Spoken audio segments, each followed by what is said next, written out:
Good evening, everyone, and welcome to another edition of Light Sports Ramble. And I'm going to tell you what, tonight is the blackout version of Light Sports Ramble because my loyal listeners know that I've had some technical difficulties, and yes, again, tonight it happened. But there is nothing that will stop me from recording the Light Sports Ramble. I'm going to get right into it. Last night, I talked about my 5 elite quarterbacks. And I asked the listeners to tell me, who are your quarterbacks?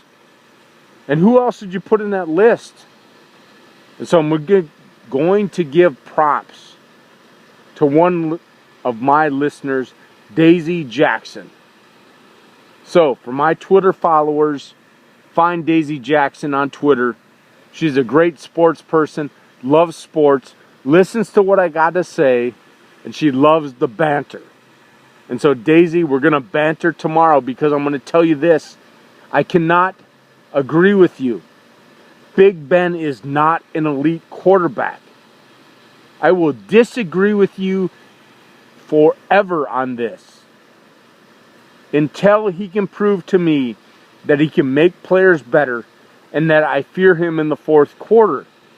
And so, with that in mind, I'm going to get right into it.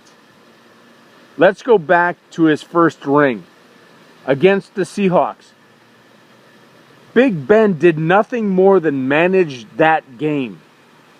He had a running back named Jerome Bettis that ran the ball and kept that defense guessing. And if I recall, in that game, there was a flanker pass that led to a touchdown. But you know what? Congratulations, Big Ben. You won your first ring.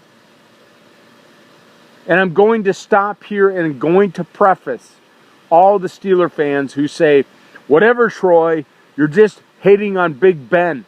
I lived in Pittsburgh the day he was drafted, and I just left Pittsburgh last November. So I've lived in Pittsburgh.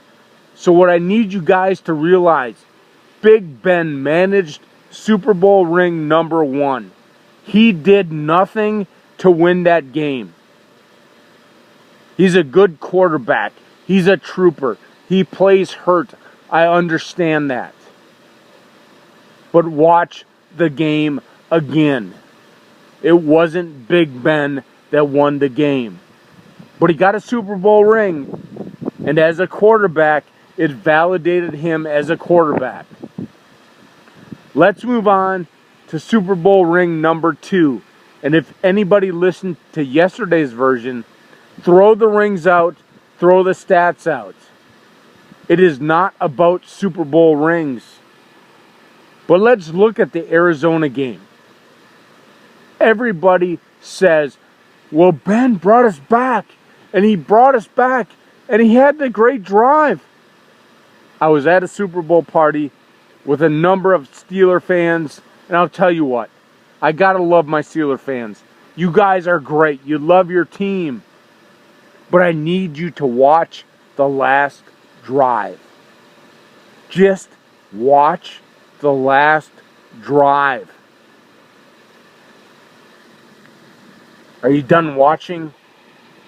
It is not Big Ben that won the game.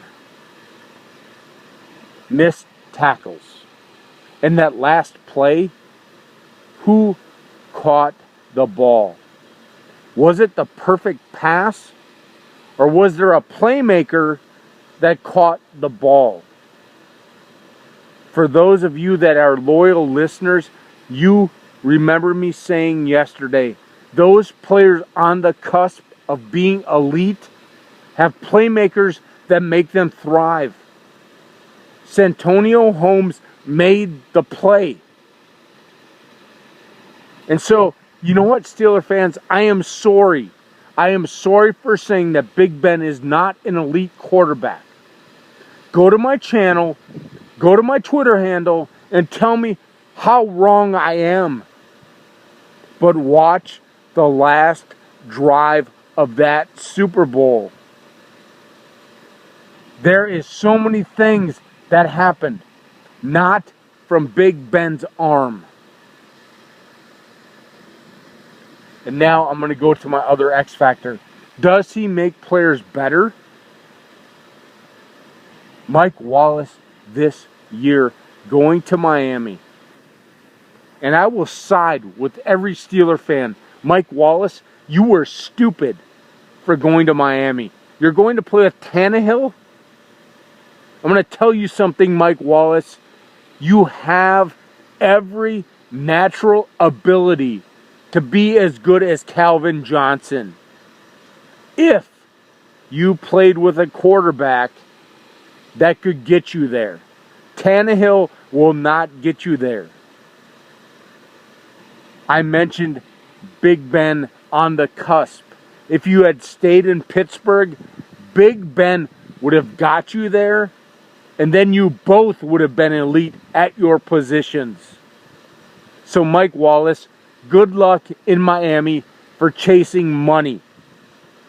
I have no respect for you to chase money because you're not bettering your career there. With that said, people, that is my Red Light Sports Ramble for tonight. Sorry for the technical difficulties. I will see you tomorrow. Have a great night.